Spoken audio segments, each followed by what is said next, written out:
Jack Macrae, the Premiership Bulldog, is now a part of the St Kilda Football Club.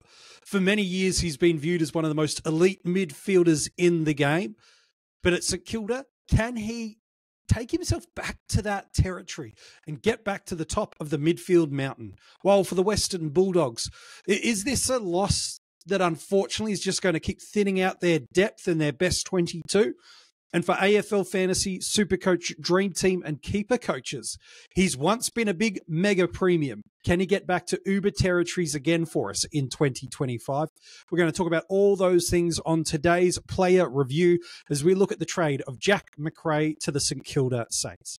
It's MJ from the Coaches Panel. I hope you're well and I hope you've enjoyed this series so far. The good news is there's still plenty of off-season content coming for our Patreons for just a couple of dollars a month, with the details in the description of this episode. Every single week we're dropping a brand new episode looking at who both myself and fellow Coaches panelist Kane believe are the top 50 keeper league prospects. So if you play that form of draft or you just want some off-season fantasy footy content, join our Patreon and you'll get access to the first couple of episodes that are already out. Let's talk about Jackson Macrae. Spent a lot of time in the AFL already and has been one of those players that really from the get-go showed his elite traits. His ability to just run all day from contest to contest to contest is absolutely phenomenal. His second, third and fourth efforts to get the ball from either an uncontested possession with an uncontested mark or link up from transition and set up his team with that left foot that he's got inside forward 50 has been absolutely something I've loved watching over the better part of the last decade. He runs for days. He's committed. He's not just a one-dimensional outside player too. If you want to put him in at stoppage to win a clearance, he can do that. He's got no issues applying the defensive mindset and tackles too. So he's got some really nice dimensions about him as a midfielder, and it's why for a long period of time in the fantasy footy community, he was viewed as one of the safest premium midfielders we had going around. Such was his durability and his consistency of scoring. And then in a pure AFL sense, he was just such a ball magnet because his footy IQ was so high that it felt like wherever Jack was where the ball was about to go. And that's as much about understanding his team and the way they're trying to move the ball, as well as understanding the dynamic of the game. So a really sharp and smart AFL footballer. And I think let's talk about what that means from a St Kilda perspective. This midfield is led brilliantly and valiantly by Jack Steele. He is not just the prototype modern-day midfielder. He's probably the prototype player that you'd want to play alongside. Has no problems cracking in and winning the contest. If there's something that needs to be done to negate a player through a tackle or a defensive asset pressure, he will go and do that as well. Really nice overhead mark, has worked on the athletic components of his game and built up his aerobic capacities to now.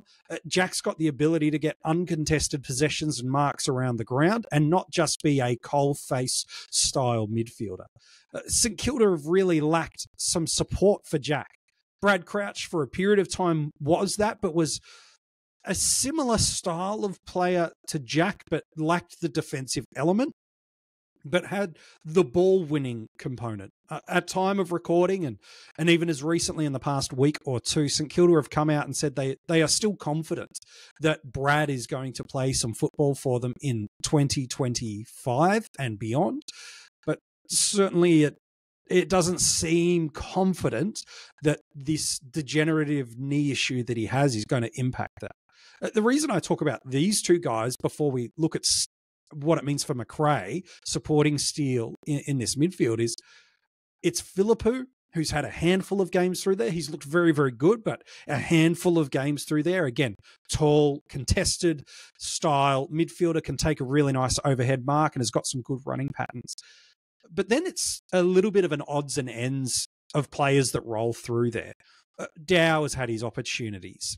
Zach Jones, when he's got fit, has had his opportunities. I know they threw Jack Sinclair there in the back half of the year, but I'm still convinced they want him half mid, half half-back and not just a full-time midfielder.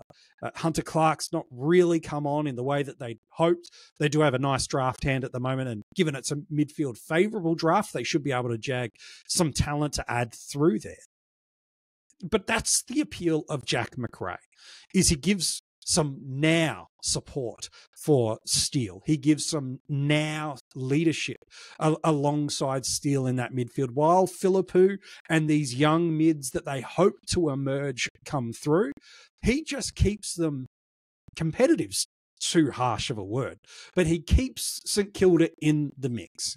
Where does he play? Well, at the Bulldogs, he's been kind of on this wing half forward mix for a period of time. It wouldn't surprise me if they float him between a centre bounce midfielder and a wingman. They've got some really nice outside speed and runners, and Jack's not a fast player. But what he is he's got a high athletic and aerobic capacity that sees him just stay on the field and get to contest to contest to contest to contest. And so that's what he would bring to this side, is this always there, wherever the ball is or needs to be, Jackson will be there. So I think for St Kilda, if we're just looking for a short-term hit, this is a really handy move, as it helps protect the next generation of developing midfielders that they've got and those that they hope to pick up at the draft in just a few weeks' time. For the Western Bulldogs, what does it mean for them? Well, they've kind of squeezed him out of the team. Now, I know he's played 18 games this year. 4 of them were as a starting sub. So he's been in and around the best team, but his role over the period of the past 3 years especially has drastically changed. Since 2021, we've seen his centre bounce function in this team, the Western Bulldogs, decrease. We've seen his midfield time across the wing decrease. It's why in fantasy footy he's picked up a dual position status as a mid-forward, because he spent time, and a significant amount of time, outside of this midfield, which is where Jackson does his best, is when he's either at centre bounce, at wing, or at half forward but pushing up. When he's in and around the ball, he is at his best. But the Bulldogs have, for a number of reasons, chosen not to place him in that position, which is why the trade request and ultimate trade has gone through, is because they, and he, Jackson specifically, wanted to play more in and around the ball through the midfield, and they, the Bulldogs, felt like they didn't need it. They've got a really tight midfield mix. Liberatore, Bontempelli, Treloar as the inside three. It's a very, very tight centre bounce rotation. And then players such as Bailey Williams roll through that wing position. They try to push their flankers up relatively highly. And then they've got some young star just waiting for midfield opportunity in a Riley Sanders, who is in and out of the side, but never really inside the midfield unit too much. So I don't think the Bulldogs feel like their best side is lacking too much. What it does do is it takes some significant experience, and that depth of their midfield unit is going to get tested. And it means guys like Gallagher, for example, and Garcia, who have spent some time up and around the ball, up and around the wings, up and around the flanks, just greater expectation has to sit on their shoulders. And if they've let Macrae go, which they have, they clearly think that these style of players can at least match what Macrae was doing in the role that they wanted him to play. So the Bulldogs, I think they're pretty content about it. It does hurt their depth a little bit should 1 or 2 injuries come through. It just means even greater responsibility on younger shoulders has to be taken.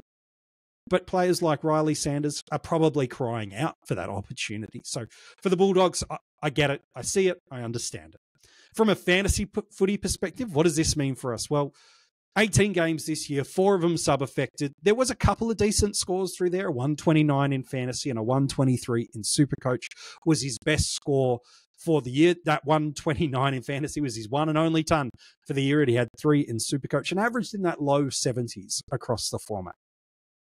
What we've seen about Jackson Macrae over a number of years is this. One, a significant change in his midfield role, but where Jackson scores his best, it isn't as a stoppage player. He actually scores at his best from transition points rather than stoppage points. Right back at the start of this season, in the preseason of 2024, something we do here at the Coaches Panel is we spend the first 50 days of the year looking at one specific player. We call it the 50 most relevant. It's a subjective list that I have put together who I believe across Supercoach, AFL Fantasy are the most relevant players for us to talk about for that upcoming season. And the reason I bring that up is January 1, make sure you're listening out. We start that again for 2025.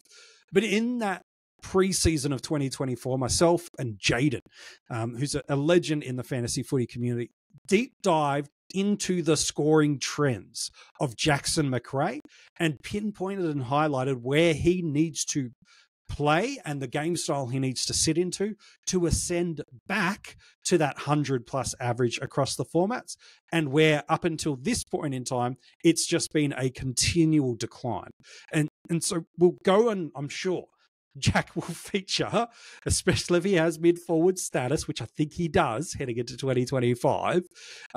He will feature again in the 2025 50 most relevant. But if you're like, oh, what is this stoppage and transition scoring that MJ's talking about? You can go back on the same platform that you're listening and watching this episode. You can go back and look for the Jackson Macrae episode. It talks in greater depth about the difference for Jack about scoring from stoppage and transition and how it impacts. I think if he's a part of this midfield mix at St Kilda and he's got forward status in our fantasy footy platform, wow, it's going to be a really big conversation to have, because there is 20 to 30 points per game of upside comfortably if he's back in and around the ball and used in the role that he was used in 2018, 19, 2020 sort of era, where he was just the safest, most durable midfielder, captaincy option most weeks for us across the formats. If he's back in that opportunity at St Kilda, that could be interesting, because St Kilda last year, well, they were top 5 in AFL fantasy for total points and top 5 for possessions. And so they get a lot of ball and they kick it around and they use it well. If Jack's stepping into a system like that, this could get interesting. Just as a midfielder alone, let alone if my forecast forward eligibility maintains, man, this could be really interesting. At the very least, in your fantasy footy, you got to put him in your coaches panel notebook for the start of the season, because there's a lot of variables that need to shake out for him. But even if one or two of them land, he's going to be somewhere we're going to need to seriously consider in Classic, and could be super valuable on draft day and return a hugely significant investment, given there's going to be people on draft day that just see the average, know the burn factor of the last 2 years and walk away, and not link all the elements together for Jack. For me, he's a fascinating player to look at, and we need to talk about him more heading into the preseason of 2025. Thank you so much if you're watching this on YouTube for tuning in. If you haven't given the video a like yet, make sure you do so. And comment below. Let me know, what do you think his average is going to be for 2025? And I'm really fascinated to get your take. If you're listening to this as an audio podcast, thanks so much for subscribing. And if you haven't already done so, give the channel a 5-star rating. If you want to get that Patreon series that I was talking about, our keeper ranks, all the details for that, to get in touch with us across social media, and to get your hands on some brand new Coaches Panel merch, where you can find those in the details in the description of this episode. Thanks so much for tuning in. We can't wait to be back chatting with you again about another player that's moved clubs this AFL trade and free agency period.